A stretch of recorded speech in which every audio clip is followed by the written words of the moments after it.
হাতে আমার পাসপোর্ট ছিঁড়ে ফেলছে, পাসপোর্ট টিকিট থাকা সত্ত্বেও আমাকে রাস্তায় ফেলে পিটিয়ে আমার হাত ভেঙে ফেলছে।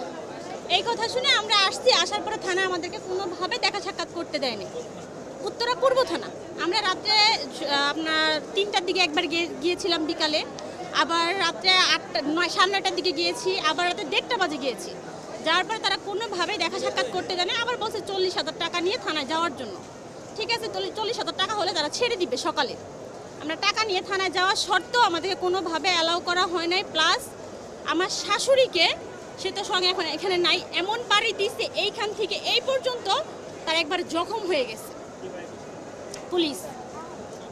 মানে ওই গ্যাঞ্জামের এমন টাইমে আমরা গেছি ওইখানে থানায় যাওয়ার পরে অনেকগুলো স্টুডেন্ট আসছে, স্টুডেন্ট এসে বলছে তাহলে এই লোকটা বিদেশ যাবে, বিদেশ যাত্রী, তাহলে এই লোকটাকে আপনারা ছেড়ে দেন। এই মুহূর্তেই কে বা কারা জানি ইট পাটকেল ঢিলা মারছে, ঢিলা মারার পরে সে আমার শাশুড়ির বাড়ি মারছে, বাড়িতে আমার শাশুড়ির এই পাশে পর্যন্ত লাগছে পুলিশ। তারপরে বললাম যে আপনারা 40,000 টাকা নিয়ে আসতে বলছেন, আমি 40,000 টাকা নিয়ে আসছি, তারপর আমার হাজব্যান্ডটাকে ছেড়ে দেন। আমার বাচ্চা আমার বারে বারে বলছে যে আমার বাবাকে একটু দেখতে দেন, তাও দেখতে দেয় নাই। আমার পাসপোর্টটা ছিঁড়ে ফেলানোর কারণটা কি? তার তো কোনো অন্যায় ছিল না, সে ট্রেনিং শেষ করে আসতেছে এবং কি তার 20 তারিখে ফ্লাইট ছিল। তারপরে পুলিশ আর আমাদেরকে কোনোভাবেই অ্যালাউ করলো না। এতবার দেখতে চাইলাম, দেখতে যাওয়া সত্ত্বেও সে আমাদেরকে কোনোভাবে দেখাইলো না। না দেখার ফলে সে পরের দিন আমাদেরকে বলে আমরা কোর্টে চালান দিয়ে দিছি। তা আমরা বললাম যে আপনারা টাকাও চাইলেন, কিন্তু সে টাকা নেয় নাই। টাকা চাওয়া হয়েছে আমাদের কাছে 40,000 টাকা। আবার থানায় গেছি, পরে বলে কি খানকির বাচ্চা এখান থেকে যা লাথি না খাইতে। তা আমাদের এখানে অন্যায় তো কোনো অন্যায় ছিল না। তার নাম হচ্ছে মোশারফ, আইডি কার্ডে ছিল সে এসআই নাকি সেটা জানি না, কিন্তু এখানে একটা ব্যাচ ছিল, ব্যাচে তার নাম লেখা ছিল মোশারফ। সেটা আমরা শুধু দেখেছি না, আমরা সেটা অবশ্যই খেয়াল করে তাকে আমরা জিজ্ঞেস করছি যে এখানে আপনারা কেন ধরে নিলেন বা কি আসে এই বিষয়। সে বলে সে গ্যাঞ্জামের ভিতরে ছিল।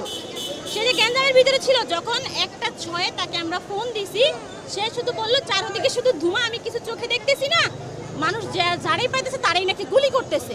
এটা শোনার সঙ্গে সঙ্গে কিন্তু আমরা গাজীপুর থেকে রওনা হয়েছি রিক্সা নিয়ে, ওনাকে আমরা নিয়ে আসবো।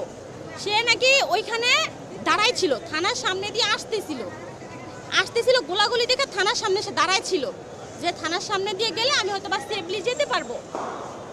সে এইটা ভেবে সে আসতেছিল, এর মধ্যে তাকে অ্যারেস্ট করে ফেলছে। তখন আমি পুলিশকে যখন বলছি যে আমার হাজব্যান্ডকে দেখতে দেন, বা ওর হাতে পাসপোর্ট ছিল, তারপর সে জর্ডান যাবে, সে গার্মেন্টসে যাবে, যে 20 তারিখে সে জর্ডান যাবে, কিন্তু তাকে 18 তারিখে অ্যারেস্ট করা হয়েছে। তারপর সে জর্ডান যাবে, তাকে ওইখানে সব জর্ডানের যত কাগজপত্র যা ছিল, সব ভিসার কাগজ, তারপরে আপনার টিকিট, এগুলো সবই তার কাছে ছিল। অফিসের ট্রেনিং না, অফিস থেকে এখান থেকে হামিম গ্রুপে সে এখন চাকরিধীন আছে, এইখান থেকে সে ওইখানে সুপারভাইজার হিসাবে জয়েন করবে আর কি, এজন্য সে জর্ডান যাবে। আমার এই বাচ্চাটা হসপিটালে ছিল ওই দিন, আমি হাতে ক্যানেলা সহ আমি তাদের কাছে গেছি, তারপরও তারা আমার কোনো কথাই শুনতে চেষ্টা করে নাই। দৈনিক 5,000 টাকার ওষুধ লাগে, আমি ওনাদেরকে কাগজপত্র পর্যন্ত দেখাইলাম যে দেখেন আমার এই বাচ্চাটা, ওর বাবা যদি ভিতরে থাকে তাহলে আমি কিভাবে আর চিকিৎসা করব। একটা মাস ডাক্তার আমাকে দিয়েছে প্রতিটা ইঞ্জেকশন 4200 টাকা। ওর বাবা যদি ভিতরে থাকে তাহলে আমরা কিভাবে কি করব? কোনো কথা পুলিশ আমাদের শুনতেছে না। আমার বাচ্চা পর্যন্ত বলছে আমার বাবাকে দেখতে দেন, আমি আমার বাবার কাছে যাব। তারপর ওর বাবার কাছে যেতে দেওয়া হয় নাই।